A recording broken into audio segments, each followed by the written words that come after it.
So we mentioned some of the seedling disease problems that we had with the wet spring, and that wet spring did just give us some of the seedling disease problems. It also set us up for what you're probably seeing if you're driving around Indiana right now in soybean fields. So who's out there seeing some patches of orange and yellow and some dieback and defoliation? I should see every hand go up because it's in almost every field. So if you get out there, if you're actually if you're doing more than the windshield scouting, if you're getting out of the truck and you're getting into the fields, you're probably likely seeing something that looks like this, right? This kind of yellowing and browning between the veins, lots of defoliation. As these symptoms progress, you'll start to see the plant lose the upper leaves, so the upper trifoliates, and the petioles will kind of be hanging out there, sticking up. Who knows what disease this is? Sudden death syndrome, right? Or SDS. We are seeing a lot of this disease, and it all goes back to spring. Just because we're seeing the symptoms now, what we're seeing is the symptoms of something that occurred very early in the growing season. SDS is caused by a soil-borne fungus that infects those roots in the early vegetative stages. So when we're planting into cool, wet soils, those wet conditions, those are great conditions for this fungus to kind of take hold and infect soybeans. And so what you're seeing now is just the result of what happened back then.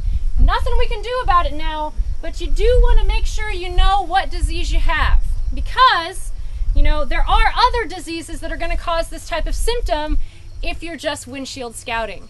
And this is a hard point in the season to know because soybeans are starting to naturally senesce anyway.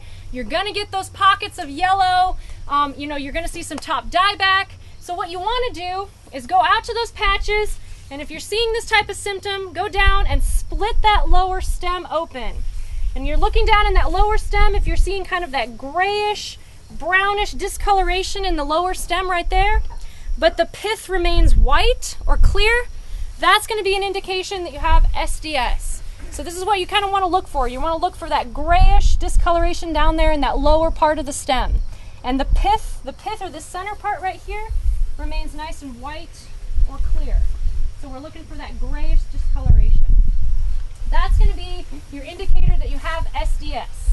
Now like I said, there's other diseases. There's brown stem rot. Brown stem rot will have kind of that brownish in the pith. And it's important to remember that we distinguish these because really at this point in time, the best way to manage this disease is by planting a variety that has more resistance the next time soybean goes into that field.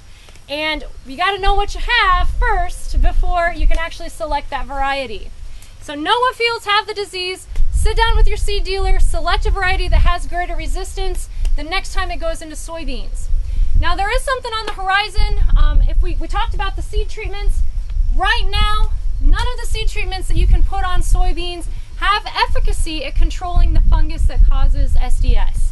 But there are things in the pipeline. There are some companies working on these products, and hopefully there'll be one available for 2016 that is going to have 2016 that is going to have some efficacy against SDS. And so we're hopeful that could be something that's an option in fields that have a very severe history of the disease, that have compacted soils, that maybe have high soybean cyst nematode, which are all contributing factors to sometimes how we see the severity express in certain varieties.